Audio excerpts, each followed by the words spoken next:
nuestra declaración de fe que dice así: la palabra de Dios contenida en este libro es la verdad que acepto creer, es la enseñanza que me comprometo a seguir y es la esperanza que me atrevo a confesar. Nada me impide recibirla, nadie evitará que la haga parte de mi vida y por ningún motivo dejaré de proclamarla. Estoy aquí para vivirla, para leerla, oírla y vivirla diariamente. Amén. Señor, háblanos, por favor, te lo rogamos en esta noche, que cada uno de nosotros, Señor, seamos conscientes de tu palabra. Lo rogamos en nombre de tu Hijo Jesús. Amén. Bien, hermanos, el día de hoy me tocó, debo decir algo, es un culto hermanado, es un culto que no solamente está la iglesia ahora en México, sino también estamos nosotros, una hija, una misión de ustedes mismos, que somos Oreb Cancún. Así que no solamente es una iglesia, sino hay dos congregaciones unidas. Pero también tiene otra característica, el sermón no es mío, el sermón es del Paz, pero lo van a escuchar de mi voz, así que pues podríamos decir que es un trabajo en conjunto. Y se trata de un resumen porque acuérdense que tuvimos una campaña extraordinaria que se llamó Llamados a Pescar, y aprendimos varias cosas, y la intención de este mensaje es un resumen de todas estas cosas. Porque el domingo acabamos con un culto de celebración. Ahora un culto en la mañana regular, pero después en la noche, si no mal recuerdo, a las 8 de la noche tenemos un culto unido. No solamente Oreb Cancún y Oreb México, sino un montón de iglesias, más de 10 iglesias de la red de Pastores Oreb, estaremos unidos proclamando y aprendiendo y dando gracias a Dios por esta maravillosa campaña, llamados a pescar. Déjeme introducirme todo este resumen, porque va a ser un resumen de todas las enseñanzas que hemos visto en estas semanas de la palabra pescar. Y déjenme introducirme con este texto.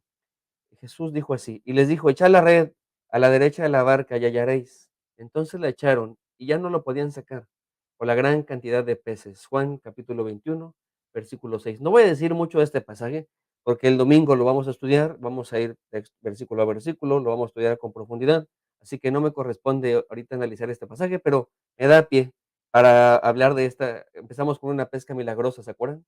Así inició esta campaña y vamos a cerrar con una pesca milagrosa de la misma manera. Ya aprenderemos pues lo que Dios tenga que decirnos en ese culto, pero este texto me da pie para recordarnos este llamados a pescar, esta idea de desde el inicio Dios nos llamó a pescar, y luego los discípulos pues estaban pescando otra vez peces, regresaron a las mismas andadas, pero el Señor les recuerda su misión, no están para pescar pescados, peces, sino hombres.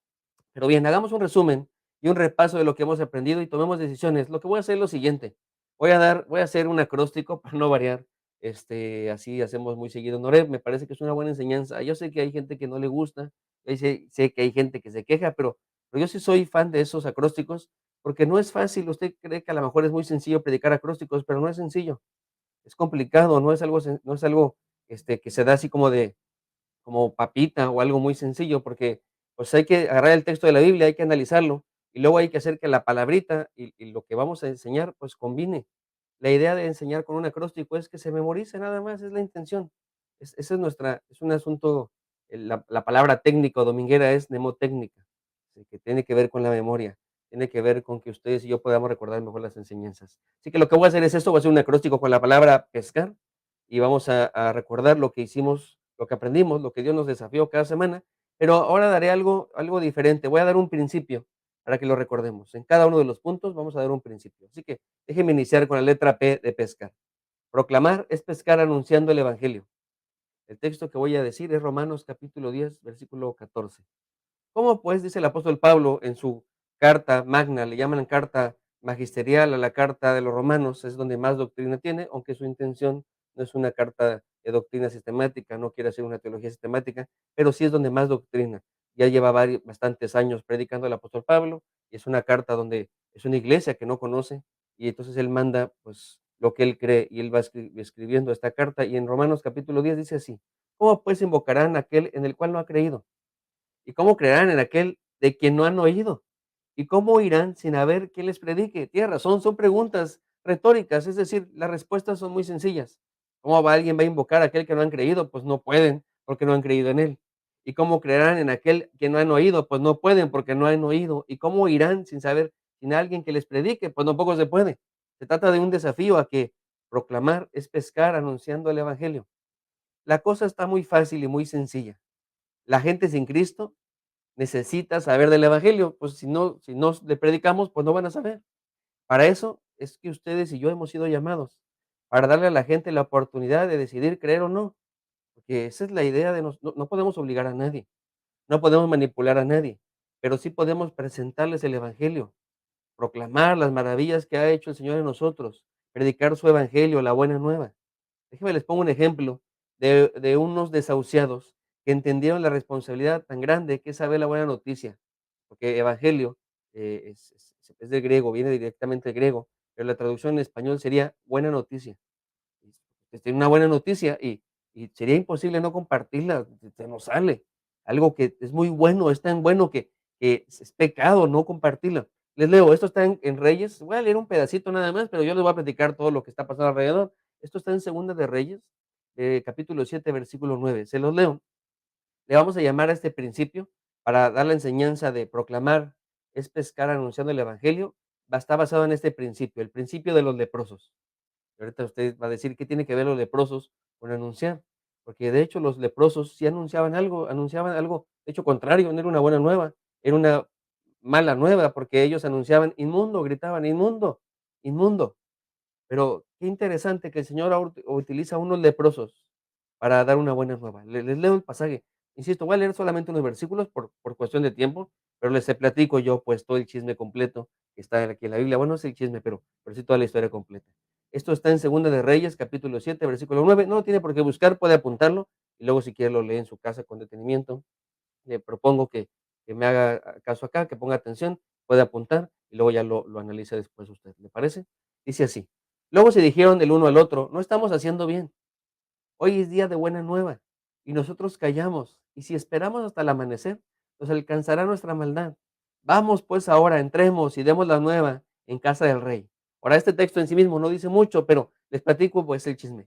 Sucede que hay guerra, acuérdense que los reinos están divididos, el reino está unido con David, bueno, Saúl, David, y entonces con Salomón, y después se deshace todo el reino, se divide en dos. Este usted ya se lo sabe, usted es cristiano de tiempo, pero si usted no es cristiano de tiempo, se lo platico. El reino en un punto de la historia, el reino de Dios, es el reino de Israel más bien, se divide. 10 tribus en el norte, que sería el reino de Israel, y 2 tribus abajo, que sería el reino de Judá en Jerusalén. La capital es Jerusalén y la capital del reino del norte es Samaria. Pasan varias cosas, pero entre las cosas que van sucediendo es que Dios manda profetas, y en este caso está Eliseo en el reino del norte, y está dándoles pues palabra de Dios. Pero los sirios, hay dos enemigos famosos que van a escuchar ustedes al leer la Biblia. Bueno, hay varios, pero en este momento hay dos, los sirios y unos que se parecen mucho, que son los asirios. Los asirios van a conquistar después más adelante todo, pero en este momento están los sirios. Y los sirios están dando mucha guerra, están dando mucha batalla al reino del norte, que por cierto se han hecho aliados con ellos. Pero entonces el profeta, hay crisis económica, todo está muy caro, todo está muy complicado, y el profeta le dice a ellos, al reino, le dice, no se preocupe, al rato todo va a estar muy barato. Y ellos no creen mucho, hay un general ahí que no cree, y luego resulta que la escena cambia, y hay unos 4 leprosos que están afuera pues están afuera porque no pueden estar en ningún lado, ni con los judíos, ni con Israel, pues, ni del otro lado con los, sirios, están afuera. Y ellos razonan y dicen: "Nos vamos a morir porque la lepra, pues, lo está matando y están muriendo de hambre, si de por sí hay hambre en todos lados, y los últimos, pues, en la cadena alimenticia, pues, primero comen los más fuertes, con los que tienen más dinero, los que tienen más economía, pero los leprosos no, son de hecho, son parias, son marginados, están afuera. Pero ellos razonan, vayamos pues, aunque sea a Siria, porque ellos no podían entrar al pueblo, porque si entraban los mataban, porque la lepra era muy contagiosa y no era incurable en aquel momento. Entonces les dicen, ellos hacen esta lógica, se platican entre ellos, dicen, vamos a morir de cualquier manera, vayamos con los sirios y si nos dan comida, pues ya le hicimos, comeremos. Y si nos mata, de cualquier manera íbamos a morir.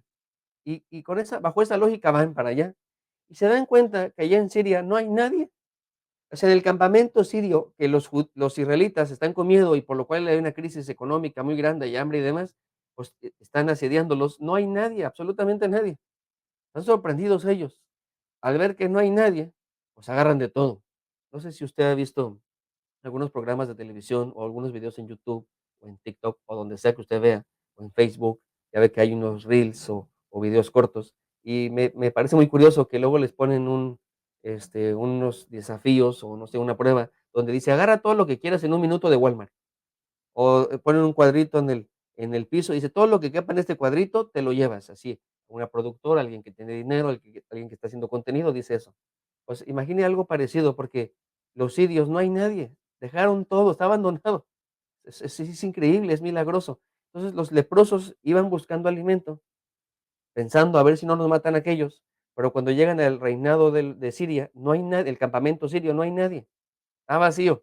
O sea, aprovechan, agarran y empiezan a comer de todo, agarran el oro, de verdad aprovechan. Y entonces están contentísimos, están alegres, y es cuando leemos este pasaje. Se los vuelvo a leer una vez más. Después de haber agarrado todo, de verdad, se agarraron así, es como dice el Paz: "Atáscate, Matías, que de esto no hay todos los días". Eso sí, agarraron así de verdad todo. Luego se dijeron uno al otro: "No estamos haciendo bien, hoy es día de buena nueva, y nosotros callamos, y si esperamos hasta el amanecer, nos alcanzará nuestra maldad. Vamos pues ahora, entremos y demos la nueva al casa del rey". Me ha pasado algo maravilloso. Tenían todo ahí a la disposición de los enemigos del pueblo de Dios, de Israel, y se lo podían haber callado. Pero era una tan buena noticia que no se lo callaron. Entonces fueron a decirle al rey, y le dice: "No hay ninguno". La Biblia nos explica, entre paréntesis, que huyeron porque Dios hizo un milagro. Había mucho estruendo, había mucho ruido, y los sirios pensaban que habían hecho confraternidad con los egipcios, y no me acuerdo qué otro pueblo, creo que los heteos habían hecho confraternidad, se habían unido, habían hecho una alianza, y iban a ir contra los sirios, pero no es cierto, fue Dios un milagro. Entonces fueron a decirle la buena nueva al rey, y entonces ya, y la economía pues se emparejó, y todo lo que estaba muy caro, ahora estaba muy barato. Como dijo el tío Ben, ¿se acuerdan de esa parte del Hombre Araña? Cuando el tío Ben le dice se está muriendo, y le dice a Peter Parker, le dice, un gran poder conlleva una gran responsabilidad. Es esta idea, ustedes y yo tenemos la gran esta noticia era buena de estos leprosos. Digo yo que estos inmundos que tenían que predicar inmundicia, yo soy inmundo, tenían que gritar, ahora tenían otra palabra, una buena nueva.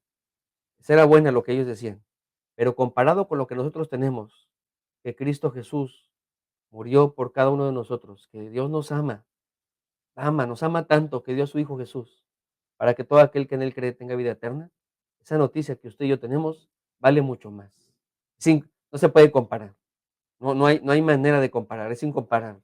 Nuestra noticia, la de ellos mismos reconocen, si no lo hubiéramos dicho, estamos haciendo algo malo, pero ellos dicen: "No, no vamos a hacer ese mal, vamos a compartirlo". Un gran poder involucra una gran responsabilidad. Proclamar el evangelio es un asunto ético. Desde cualquier punto de vista, no callarlo es grave, es algo muy grave. Déjenme les platico una historia. Mi mamá era mi oveja, ya falleció, ya está con el Señor. Mi mamá era mi oveja. Y un día ella vino conmigo y me dijo que estaba muy enojada porque venía en el metro. En el metro había un señor que estaba con Biblia en mano y así como tipo Juan de Bautista, como tipo profeta del Antiguo Testamento, gritaba: "Arrepentíos y no se van de así, andaba con todo, le estaba dando con tubo a todos los del vagón, estaba predicando el evangelio con fuego, pues, de la boca, pues. Y mi mamá me decía: "Yo no estoy de acuerdo, me gusta más cómo predicas tú, más, pues, más tranquilo, no nos estás mandando a todos al infierno". Y mamá entonces le tiró mucha tirria a aquel predicador. Pero yo le quise explicar con otra historia que quiero compartirles con ustedes, que está en internet, es muy conocida, que no estaba de todo mal aquel predicador. Yo le dije a mi mamá así, que había hace mucho tiempo un señor que tenía a su hijo muy enfermo, muy, muy enfermo. Y en aquel entonces, el poblado donde él estaba, no había el medicamento, tenía que viajar, pero había un problema, había neblina. Entonces él tenía que salir aún con neblina, pero era muy peligroso. La familia no le dejaba salir, pero si no salía, el hijo ahí moría. Entonces salió, se llevó a su caballo, el más veloz, agarró, pues, la mochila y lo que necesitaba para ir para allá y tratar de traer el medicamento antes de que su hijo muriera, y se llevó consigo a su perro fiel, el perro que más amaba, pero también un perro muy listo, que la idea era que lo guiara y lo acompañara. Y fueron a través de la neblina, no se veía absolutamente nada. No sé si usted ha estado en neblina, pero hay neblina tan densa que usted se pone la mano enfrente y no se ve nada, haga de cuenta así. Entonces resulta que el tipo iba caminando, pero el perro se puso muy loco, se puso muy mal y le empezó a ladrar, no le dejaba caminar.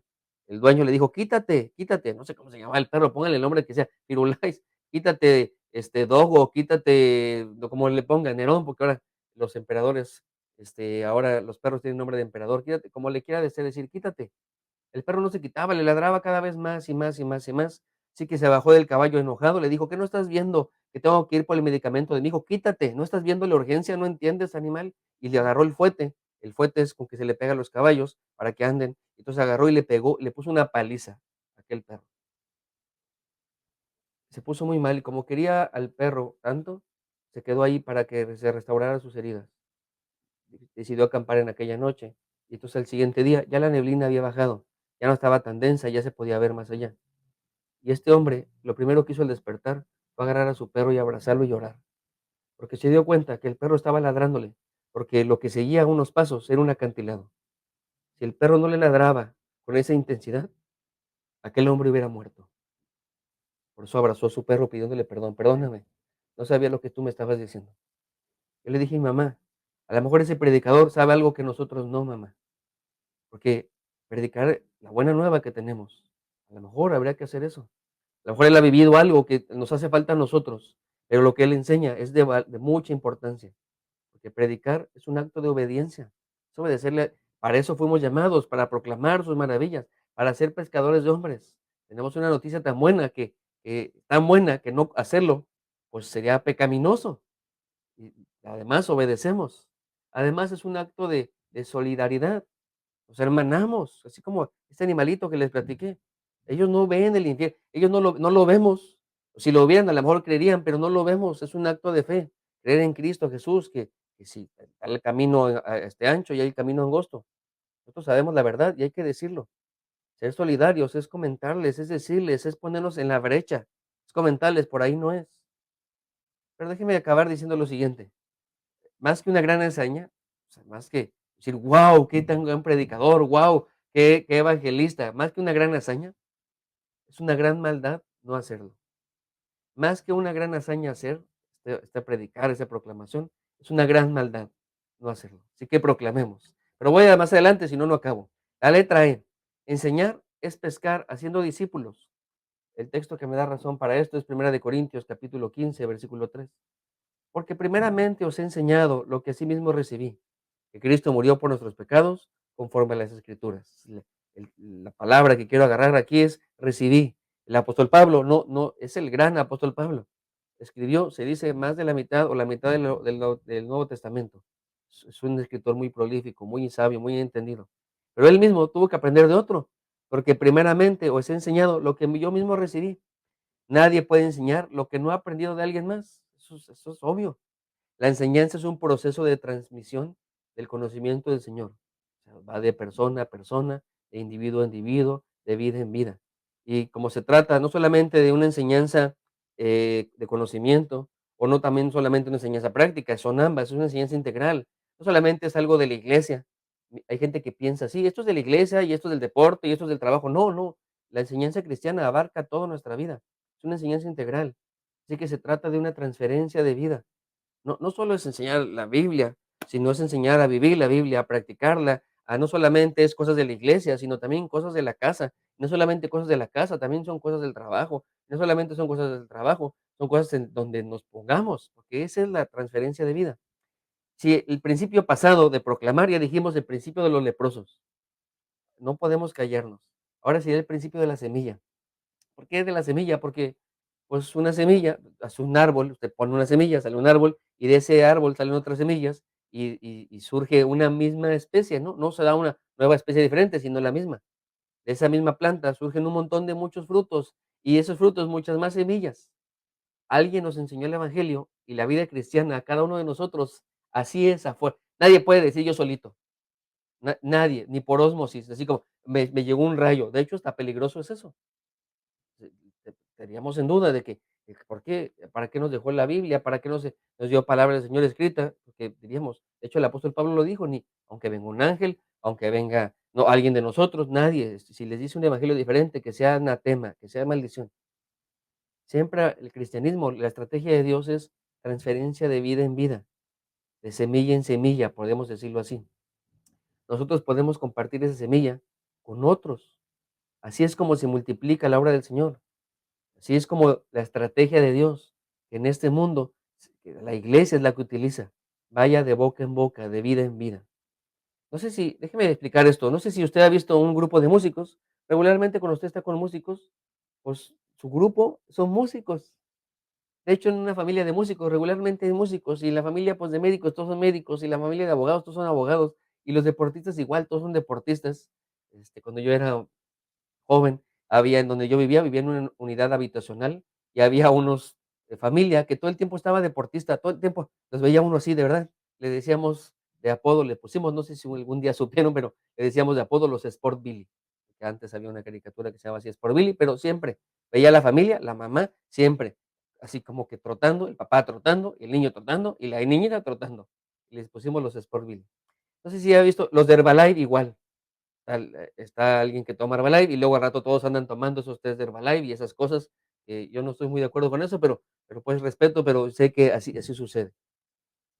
Pero déjeme poner un ejemplo más sencillo. Yo no tuve papá en el sentido, o sea, sí tuve, porque ni modo que naciera solo así, pero me refiero que no vivió con nosotros mucho tiempo por diferentes causas de la vida, que luego les platicaré ese chisme, pero yo no viví más que con mi mamá. Yo soy el hermano mayor y tenía otros 2 hermanos más y viví solo con mi mamá. Pero entonces, ahora más grande, pues tuve una hija y yo tenía como que la preocupación de, ¿cómo le hago para ser papá? Porque, pues, yo no tuve papá, o sea, yo no viví con mi papá. O sea, no como que no tengo un gran ejemplo para ser un buen padre, ¿ahora cómo le hago? Ahora, pues hay varias opciones, ¿no? La televisión, pues ahí te enseñan nada más o menos de cómo ser papá, o tal vez los libros, pero la estrategia de Dios, ya dijimos, es la iglesia. Y hay ejemplos en toda la iglesia, muchos, podría decir muchos, pero déjenme ponerle uno en común que ustedes y yo conocemos. El pastor Gilberto ha dicho que en varias ocasiones, y el mismo Elí ha dicho en varias ocasiones, que el paz los ha llevado a Disney y que ya estaban muy cansados los niños, pero el parque, pues, cerraba ya más tarde y como, pues, quería bendecirles, quería que disfrutaran del parque, hasta lo cargaba, ya estaban cansados los niños, los cargaban en el hombro para que siguieran disfrutando. Yo siempre dije: "Guau", yo primero, pues, así como que la queja, un poco de trauma, me salen mis traumas ahí, como porque yo no tuve un papá así. Pero mi preocupación más importante, dejando de un lado mis traumas, era, ¿debería yo ser un papá así? Hace poquito fui a la Ciudad de México. Mi hija está pequeña, pero ya es grande, ya tiene 11 años, ya está en la preadolescencia, ya rezonga, ya no es la tierna niña. Siempre le digo a mi hija, a mi esposa: "¿Y dónde quedó la tierna niña?", porque ya responde, ya contesta, ya dice que no, ya nos exige, ya nos hace burla a veces de nosotros, porque no sabemos como ella sabe, no aprende, no tiene la agilidad para aprender. Pero yo tenía ganas de consentir a mi hija y tener un día de padre e hija, no había tenido. Siempre estamos los 3 juntos, y yo trabajo, y mi esposa siempre está más con ella, y yo no tenía la oportunidad de tener un día de padre e hija, nada más. Y ahora fui a la Ciudad de México hace algunos días, y me la llevé a Six Flags, y yo le dije: "Hija, lo que quieras". Y aprendí del Paz ser buen padre. Deben de saber esto, llevé a mi hija a Six Flags, hay muchos juegos, me gusta subirme a los juegos, me da miedo, pero sí me subo a todos los juegos. Hay muchos juegos en Six Flags, no sé cuántos, 20, 30 juegos. Adivinen cuántos juegos quiso subir mi hija. De todos los juegos, ¿cuántos juegos quiso subir mi hija? Solamente a 2, 2 juegos nada más. Yo estaba aburrido, yo ya estaba, debo de aceptar aquí delante de ustedes, yo estaba aburrido. Subí a un juego que se llama, quién sabe qué musical. Ella le llamaba el apachurrador, porque da tanta vuelta y las fuerzas esas G, no sé cómo se llamen, pero da la fuerza esa centrífuga, entonces me va apachurrando. Entonces yo, pues ella me apachurraba a mí y ella estaba feliz, ella feliz. Yo ya me estaba aburriendo porque otra vez, y otra vez, y otra vez. Yo ya decía: "Hija, otros juegos", y está en mi mente, pues, es que pagamos mucho para nada más un juego o 2 juegos, porque había otro que era un carrito donde te ponen unos lentes y una pistola y vas disparando a la pantalla, y pues son juegos muy tranquilos, muy así de niños, y los otros le daba mucho miedo porque son muy grandotes. Y ya me estaba medio aburriendo, pero me acordé del ejemplo que hay por delante de mí. Tal vez yo no tuve un buen padre, y sé que Dios es mi padre, pero la manera como el Señor nos enseña es a través de sus hijos, de su iglesia. Me acordé del Paz, y me acordé que no estaba ahí por mí, sino por mi hija.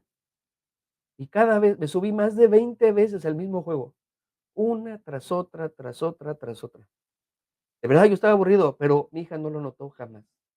Siempre yo con una sonrisa, feliz, diciéndole: "Otra vez, hija", y el apachurrador, ahora me toca a mí apachurrarte, y la apachurraba yo. Obviamente no me dejaba ir con todo porque le hacía calcomanía, pero disfrutamos mucho. Y fue espero que algún día, no sé si mi hija algún día pueda predicar o sea abogado o lo que sea, pero algún día ojalá diga: "Fue el mejor día de mi vida", porque eso es discipulado, así es.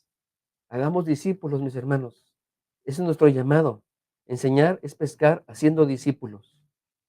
Servir, la letra S, hemos hecho un acróstico, ¿se acuerdan? Hemos dicho que la letra P es proclamar, es pescar anunciando el evangelio. La letra E es enseñar, es pescar haciendo discípulos. Y la letra S es servir, es pescar cumpliendo una misión. Mateo versículo 26:13 dice así: de cierto os digo que donde quiera que se predique este evangelio en todo el mundo, también se contará lo que se ha hecho por memoria de ella. Ahorita les platico el contexto de esta historia. Esta historia se cuenta en varios evangelios y el evangelio de Juan nos dice que es María de Betania, es la hermana de Lázaro y la hermana de Marta. ¿Se acuerdan de esa historia? Ahorita les platico. Es importante saber estos datos, ahorita les voy a decir por qué. Pero le unge con un perfume muy costoso y los discípulos se enojan. El evangelio de Juan nos dice que solamente es Judas el que se enoja y es el que tiene el tesoro, y no es porque le preocupe que se desperdicie, sino porque estaba robando el dinero. Así siempre es peligroso la tesorería, siempre es peligroso el dinero. Entonces Judas tenía ese dinero. Entonces, no estoy diciendo que todos los tesoreros son rateros, pero estoy diciendo que el dinero es peligroso y el evangelio enseña que Judas decía eso. Pero el Mateo precisamente dice que pues eran varios discípulos, pues no quiso decirnos el chisme por completo, sino es hasta Juan. Pero el servicio, antes de explicarles más, el servicio es la expresión concreta y práctica de la fe. ¿Están de acuerdo conmigo? O sea, servir es como expresamos nuestra fe. No es por obras, nuestra salvación, nuestra cristiandad no es por obras, pero sí es a través de las obras, a través del servicio, que la práctica de la fe es que se demuestra que somos cristianos. Es la práctica de la fe, es esa práctica del amor y la esperanza. Eso es como ustedes y yo lo demostramos a través de este servicio. Es convertir algo invisible, pues, en algo visible. Es convertir el discipulado en algo muy plausible. Déjenme decirles entonces, si hemos dicho que el principio de los leprosos y hemos dicho que el principio de la semilla, esta semilla que se reproduce, que pone un fruto en un corazón y se reproduce, se reproduce, se reproduce. Ahora déjenme decirle el principio de María. En el de este pasaje todos criticaban. En Mateo dice que todos criticaban. ¿Cómo es posible que se derrama este? El de Juan dice que es Judas, pero intuimos que no solamente fue Judas, que otros estaban de acuerdo con él. María había prestado un servicio al Señor. Esta María de Betania, insisto, hermana de Lázaro y hermana de Marta. Esta María se convirtió en un ejemplo que el Señor Jesús dijo: esto es lo que hay que hacer y todo mundo debe recordarlo". Pero hay algo curioso en este pasaje que quiero compartirles. Y resulta, yo le llamo el colmo del Padre Nuestro, porque el Padre Nuestro es una oración que repetimos mucho, pero Jesús dijo en el Sermón del Monte que no repitiéramos mucho. Y le pidió un ejemplo, y el ejemplo de la oración, una oración modelo, es el Padre Nuestro, pero unos versículos atrás Jesús dijo que no repitiéramos como los fariseos y como los hipócritas, pero el Padre Nuestro es una de las oraciones que más se repite en todo el mundo. Por eso digo que es el colmo del Padre Nuestro. Pero María también tiene su colmo. Porque Jesús dice en este pasaje, lo vuelvo a leer, dice: de cierto os digo que donde quiera que se predique este evangelio en todo el mundo, también se contará lo que se ha hecho para memoria de ella. Y se cumple esta palabra con nosotros porque estoy haciendo memoria de ella. Pero hay algo curioso y por eso le llamo colmo, porque regularmente recordamos a María como alguien que no sirve.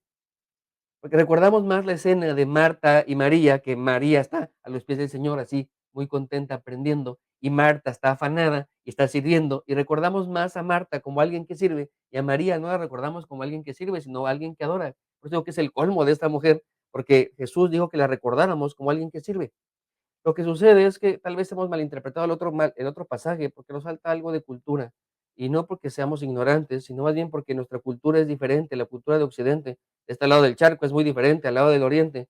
Y este texto, cuando Marta está sirviendo, está afanada y María está a los pies, usted piensa, es que la idea es servir al Señor, no estar así cruzados y decimos mucho, mucho, decimos, yo lo he dicho también, decimos la idea de, es que lo más importante no es servir, sino estar adorando al Señor. Pero el texto no enseña eso, porque el servir es importante también. Lo que enseña el texto es que una mujer no podía estar a los pies aprendiendo de un rabino, eso no se podía. Cuando se leía esa parte del evangelio, cuando se leía esa historia, la gente estaba sorprendida y le chocaba, ¿cómo es que una mujer está aprendiendo del rabino? No era su lugar estar con las mujeres, lavando los platos, atendiendo a los demás. Ese no era el lugar de la mujer. Ese texto se escribió para darle un lugar importante a la mujer. Podían aprender las mujeres también de Dios. Dios también quería enseñarle a las mujeres, tener un lugar protagonista en el evangelio del Señor, en el reino de los cielos. Pero este otro pasaje me parece que nos aclara un poco más el asunto de que María debería ser recordada como alguien que sirve. Servir es algo importante para Dios. El mismo Señor Jesús, el ejemplo que siempre ponemos todos los predicadores, cuando se quita la toalla, ¿se acuerdan? Que se quita la túnica y que se levanta, dice mi abuelita, las enaguas, se levanta pues la túnica y lo amarra enseñando las piernas, que era un asunto de esclavitud. Nadie quiere lavar los pies porque entre esclavos hay niveles, hay razas, nadie quiere lavarlos, pero el Señor sí, porque nosotros nos sentimos reyes y queremos que nos sirvan, pero el Rey del universo, el que con sus manos pintó todo el universo, lo creó, lo moldeó. Ahora estaba limpiando unos pies cochinos. Él sí es rey, él sí es Dios, pero él no vino para servir, él no vino para ser servido, sino para servir. Y nosotros, que no somos nada, queremos que nos sirvan. Sirvamos, sirvamos de compartir el evangelio con claridad, que se nos note que somos cristianos, que se nos note que somos discípulos del maestro, que se nos note. Es, dije yo, que servir es pescar cumpliendo nuestra misión. Servir cuesta tiempo, dinero y esfuerzo. Y pues eso debemos ser ustedes, servir. Con la letra C, convivir es pescar por medio de las sanas relaciones interpersonales. El versículo que voy a leer, el pasaje es Lucas capítulo 5, versículos 27 al 29. Les leo. Después de estas cosas salió y vio un publicano llamado Leví. Es cuando Jesús manda llamar a Mateo. Se sentaba al banco de los tributos públicos y le dijo, sígueme. Y dejándolo todo, se levantó y le siguió. Hace mucho tiempo había unos cursos de inglés que se llamaban Follow Me. No, estoy hablando de la época de las cavernas, estoy hablando hace muchísimo tiempo. Los que son de mi rodada para arriba se acordarán de ese curso de inglés que se llamaba Follow Me. Sí, Jesús dijo, no, follow me, sígueme. Y dejándolo todo, se levantó y le siguió. Y Leví le hizo un gran banquete en su casa, y había mucha compañía de publicanos y de otros que estaban en la mesa con ellos. Está muy interesante el pasaje porque resulta que Mateo, pues no podía predicarle a los fariseos, no podía predicarle a los religiosos, porque a los judíos normales, porque lo rechazaban, era un publicano. Pero aún él, porque luego hacemos ustedes y yo excusas, no, es que yo no puedo, es que yo no conozco a nadie, es que me da pena. Pero todo mundo puede servir al reino por medio de relaciones de amistad, porque todos tenemos algún amigo, todos, uno, dos, tres, cuatro. Hay gente que, como Roberto Carlos, que tiene millones, pero porque él decía, ¿no? En su canción, quiero tener un millón de amigos para así más fuerte poder cantar. Pero así puede tener uno, dos, tres o millones, pero todos podemos convivir, porque convivir es pescar en medio de la relación o por medio de las relaciones interpersonales. El principio, que diría ahora, es el principio del publicano. Leví era un hombre odiado por su pueblo, pero aún él, odiado por todos, aún siempre digo yo que los narcotraficantes tienen amigos narcotraficantes, ¿no? Y los narcotraficantes sí quieren y aman a sus narcotraficantitos, ¿no? Y a su esposa narcotraficante, no sé cómo se le diga, pero aún los malos tienen amigos. En ese caso de Mateo, pues tenía otros publicanos. Y, pues, ¿a quién invita? ¿A quién le puede platicar? Pues a ellos mismos. Así que cuando él experimenta el evangelio, cuando él experimenta el llamado de Jesús, pues no lo podía compartir con fariseos, ni saduceos, ni con nadie más, pero sí podía compartirlo con sus amigos, con sus compadres, con sus charolastras, dicen algunos, con la gente que lo tiene alrededor, con ellos sí, y fue lo que hizo. Los invitó a un banquete para evangelizarlos, porque invitó a Jesús ahí. A los publicanos también los ama Dios, a los pari, a los marginados. Dios ama a todo mundo. Y pues ¿te acuerdan los de Nínive? Agarró uno que no quería ir, pero había alguien que tenía que predicarles. En este caso agarró a Mateo y así alcanzó algunos de ellos, algunos publicanos. ¿Se acuerdan cuando Pablo estaba encerrado con un soldado pretoriano? En las cartas de las prisiones, se llaman así, las epístolas de las prisiones, él dice dice: "No se preocupen, estoy contento con lo que Dios ha hecho, porque ha alcanzado a la guardia pretoriana". No me acuerdo qué carta es, creo que es Filipenses, pero porque tenía un soldado todo el tiempo al lado, y pues Pablo está predicando todo el tiempo el evangelio, y regularmente Pablo no pudiera haber alcanzado a la guardia pretoriana, porque lo estaban persiguiendo, o no tenía el alcance, o no le hubieran escuchado, ahorita no joven, pero como estaba cumpliendo su trabajo el guardia para que Pablo no escapara, pues se tenía que aguantar y lo escuchaba. Y eso ayudó para que el evangelio se colara por toda la guardia pretoriana. Déjeme le platico esto. Mis amigos me invitaron Hace muchísimo tiempo, yo cuando me hice cristiano, mis amigos se alejaron de mí porque, pues, ya no fiestas, ya no hacía lo que ellos, pues, hacían regularmente. Yo nunca tomé, yo nunca me he, drogado, nunca he tenido un vicio, y no porque sea yo muy bueno, sino siempre me dio miedo. Y sí, ¿qué tal si me gusta? Yo decía, y si tal si me dejo ir y ya nunca regreso. Entonces, siempre fue miedo, no crea que yo soy muy bueno, pero siempre Dios puso, creo que Dios fue el Señor, puso ese miedo en mi corazón, nunca quise hacer eso. Pero resulta que me alejé de mis amigos mucho tiempo, pero ellos sabían que me había hecho cristiano y sabían que me había hecho pastor.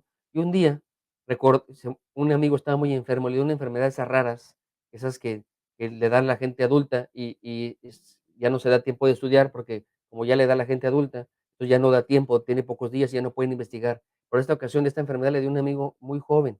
Entonces él tenía más fuerza, más vitalidad para soportar la enfermedad. Entonces le hicieron un montón de cirugías, pero ya al final ya estaba muy mal y se acordaron que tenía un amigo pastor. Habían ido a la iglesia católica, pero no les abrieron ese día. Yo bendigo a Dios que ese día no les abrieron. Y se acordaron de mí, me hablaron y me dijeron: "Oye, ¿puedes venir a orar?". Y yo sé que hay gente que se molesta cuando le busques y nada más me buscas cuando tienes necesidad. Nada más me buscas cuando necesitas ayuda. Yo no me enojo, ningún cristiano debería enojarse, porque cuando un peluquero está esperando que le cor ni modo que el peluquero se enoje cuando alguien llegue: "Es que nada más me buscas cuando tienes el pelo largo". Pues sí, pues que ese es su trabajo, ¿no? O el dentista que diga: "Es que nada más me buscas cuando quieres que te arregle los dientes". Pues sí, porque es su trabajo, o sea, nadie hace eso. Así el cristiano, ningún cristiano debería enojarse porque alguien viene con una necesidad. Esa es nuestra chamba, ese es nuestro llamado. Así que yo sabía eso y además como pastor, pues igual, yo no me molesta que alguien siempre me dicen: "Pastor, no lo quiero molestar", pues no es molestia, es mi trabajo, y lo hago con mucho gusto. Siempre, cada rato me dicen: "Pastor, es que no lo quería molestar", no, si no me molesta, es mi chamba, es mi trabajo, no solamente como pastor, sino como cristiano. Bueno, el chiste que fui a predicar ahí con inconversos, porque eran mis amigos del mundo, pues, eran mis amigos que yo había conocido hace mucho tiempo, y les había dejado de hablar, más de 10 años, yo creo. Y mi amigo estaba enfermo y yo prediqué ahí. Me dijeron que orara, pero pues, aproveché y sí prediqué. Y ha sido mi mejor sermón del mundo.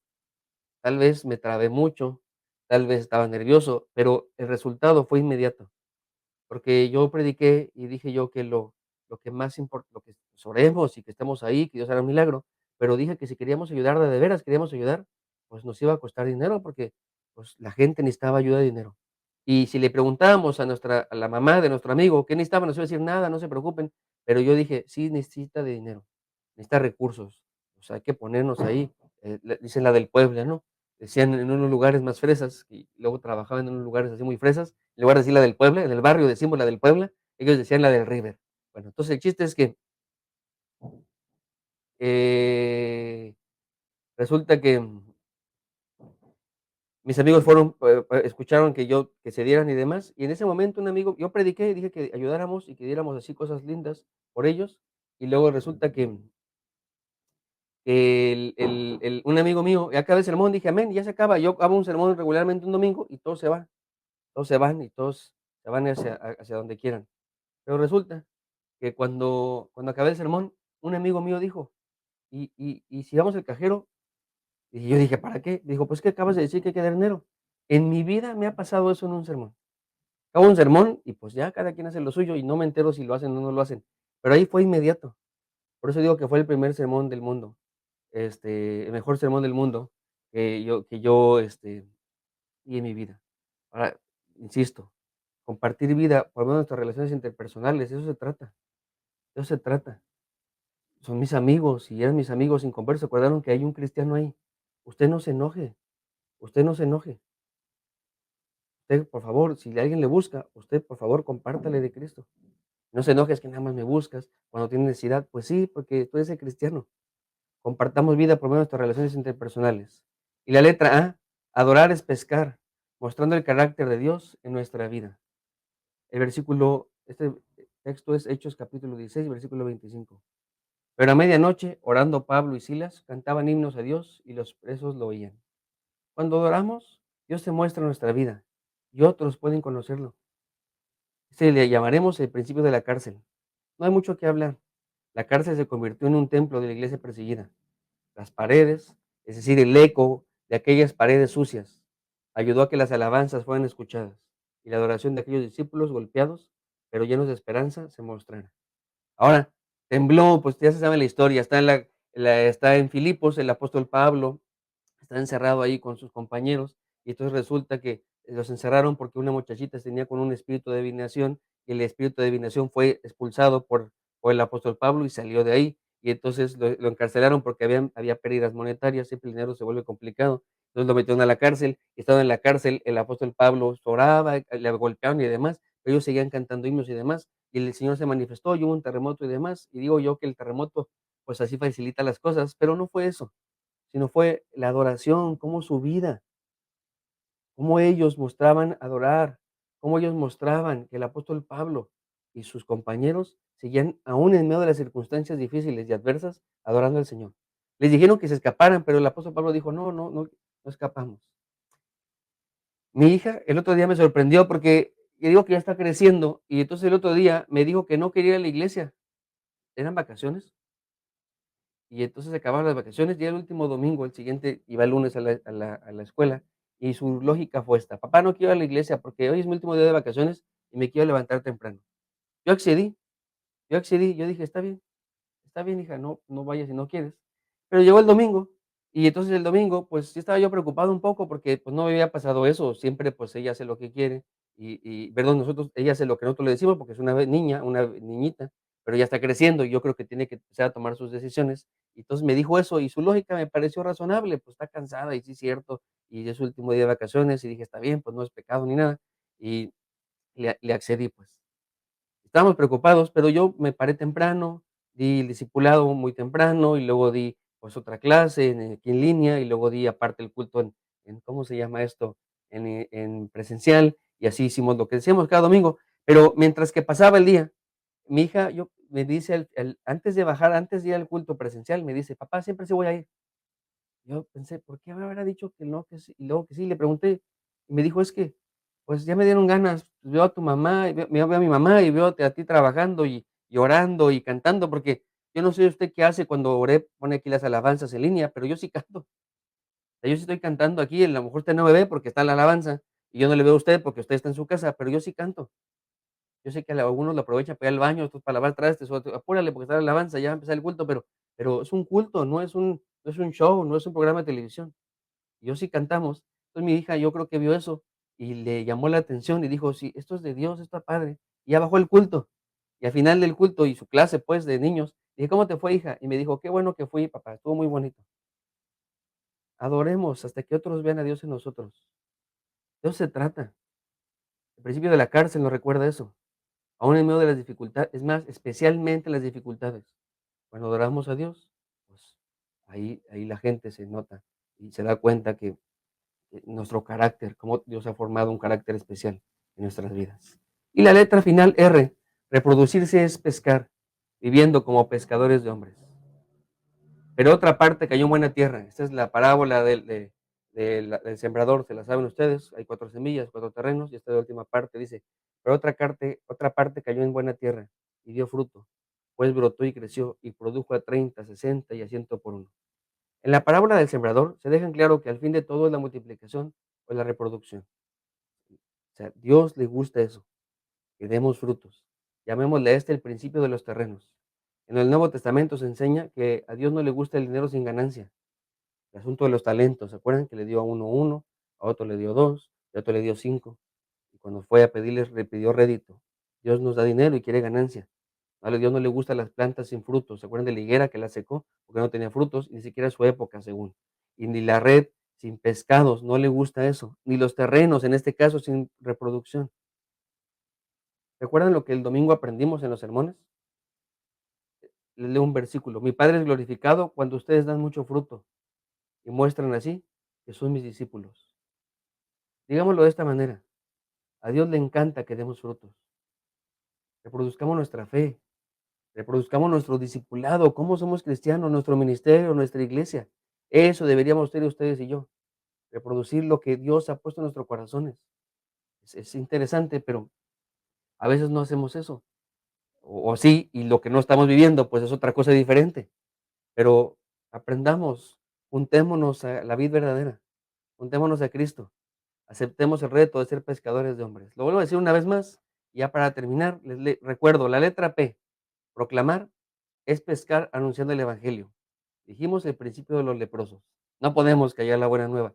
Sería hasta pecaminoso. Sería una gran maldad no hacerlo. Enseñar es pescar haciendo discípulos. El principio de la semilla. La semilla pasa otra semilla y otra semilla y otra semilla. Hagamos discípulos. La letra S, servir, es pescar cumpliendo una misión. El principio de María, servicio. Seremos recordados por eso, es eso ser discípulos de Cristo. Sirvamos hasta compartir el Evangelio con claridad. La letra C, convivir, es pescar por medio de las sanas relaciones interpersonales. Compartamos vida por medio de esas relaciones que tenemos, nuestras amistades, la gente que está a nuestro alrededor. A lo mejor no podemos llegar al presidente, pero sí a nuestra gente que está cercana. Eso deberíamos hacer. Adorar es pescar mostrando el carácter de Dios en nuestra vida. Adoremos hasta que otros vean a Dios en nosotros. Y el resultado de todo esto es reproducirse, es pescar, viviendo como pescadores de hombres. Reproduzcamos nuestra fe, nuestro discipulado, nuestro ministerio, nuestra iglesia. Aceptemos el reto de ser pescadores de hombres. Señor Santo, bendícenos a todos, por favor. Espero que pues sea de bendición este mensaje, Señor. Eh, Gracias por la vida del pastor Gilberto, gracias por Oré México, gracias por hermanos y hermanos que nos quieren y nos aman. Y también te pedamos gracias, Señor, por lo que haces aquí en Oré Cancún. Bendícenos, Señor. Y esta palabra, sigan orando ahí, hermanos, y esta palabra que ustedes y yo recibimos el día de hoy, que sea de bendición para cada uno de nosotros. Que cada uno en su nivel sea retado, Señor. Que cada uno en lo que Dios tocó en su corazón sea retado. Que ninguno piense que soy yo el que habla, sino eres tú, Señor. Que tu Espíritu Santo nos bendiga, que tu Espíritu Santo nos desafíe, Señor. Si moviste el tapete de alguien, si alguien se sintió aludido, Señor, que por favor ayúdale a convencerle de que no soy yo, que no eres tú. Hay algo que quieres cambiar, que hay algo que no está bien, que hay algo que pedir perdón, que hay algo que avanzar, que hay algo que madurar. Cada uno de nosotros, en estos 6 puntos, seguramente deberíamos hacer algo. Señor, ayúdanos y que este cierre de campaña el domingo sea de gran bendición. Te lo rogamos, te lo pedimos en el nombre de Jesús. Amén.